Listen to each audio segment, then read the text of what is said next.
Hey, hi. So first, we're gonna discuss, I guess, my first ever philosophical rambling here on YouTube. Basically, my first philosophical rambling will have to do with the subject of transhumanism, and also how my theories in terms of how it's all leading up to what is called the omega point. I mean, technically, other people have had this theory, obviously, but like, obviously, the way I see the omega point is like the concept is, equivalent to heaven, essentially. And in terms of this, you know, this theory basically, like my theory, is that both East and West philosophies are correct.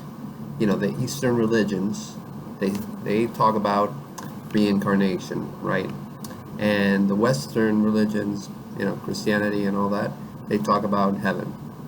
Well, in terms of, my theory is, and I think it's somewhat scientifically accurate, sort of things. Certain things, I guess, are speculative, I suppose.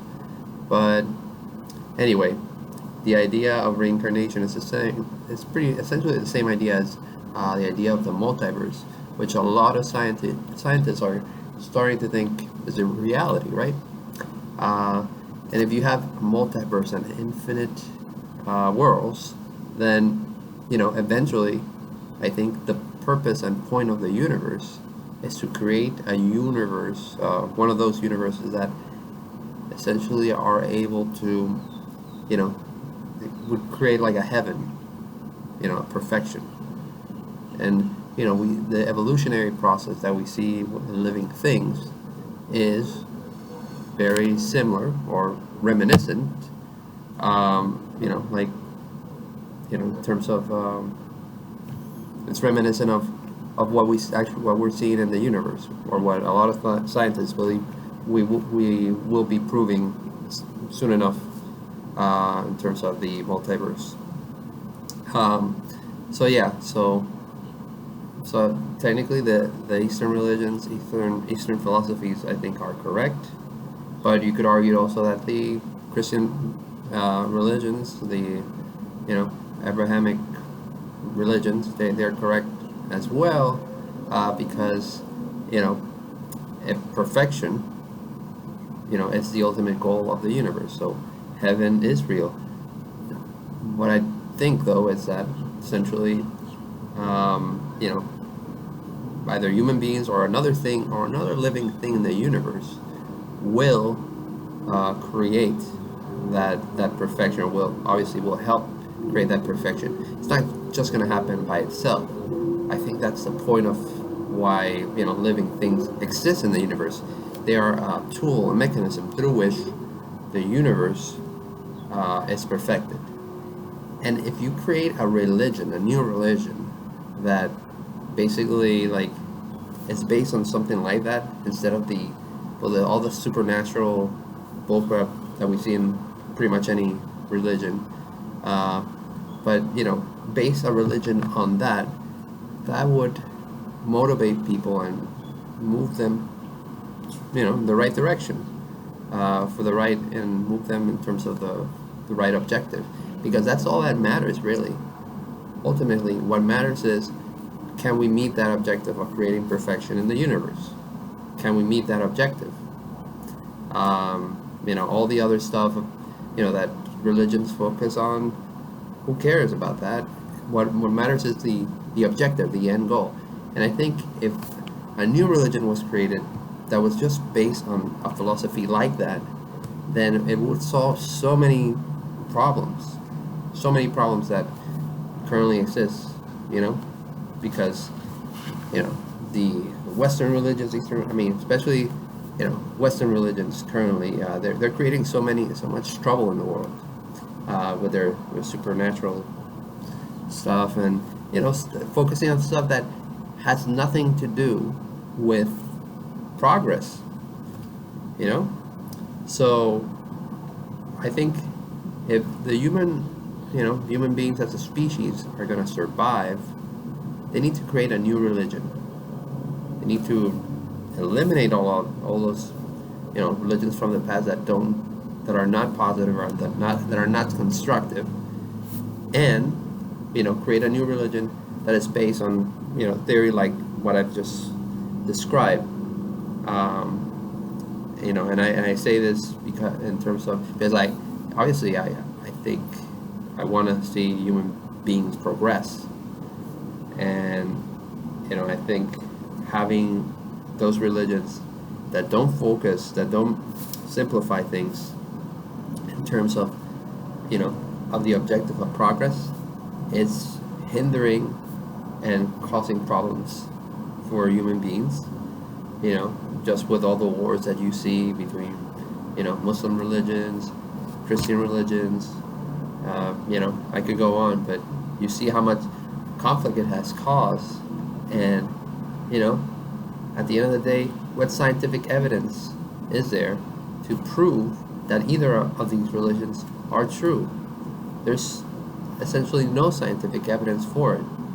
The only thing that we should only talk about what we can prove scientifically. And what can we say, in scientific terms? Well, that there may be a multiverse.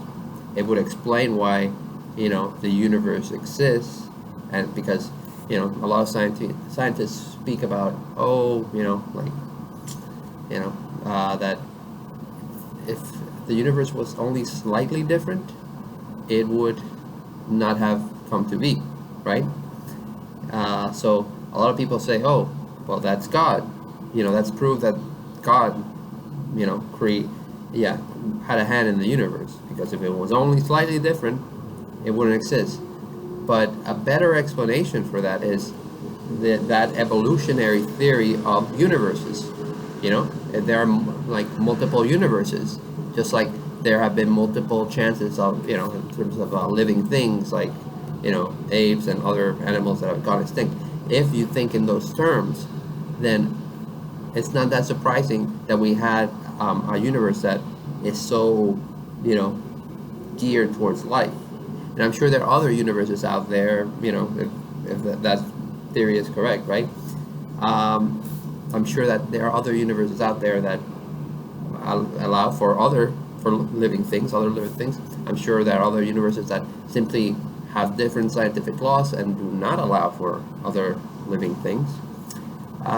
So ultimately,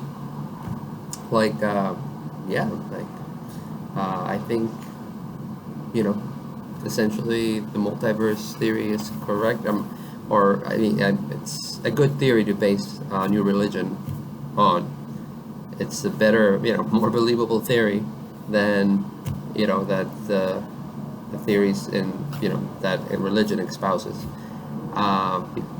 Because there is actually some scientific basis for believing in the multiverse. The multiverse hasn't been proven yet, but a lot of right now I would say it's it's just 50-50 at this point, and maybe actually no, it's not 50-50. I would probably say like it's 80-20.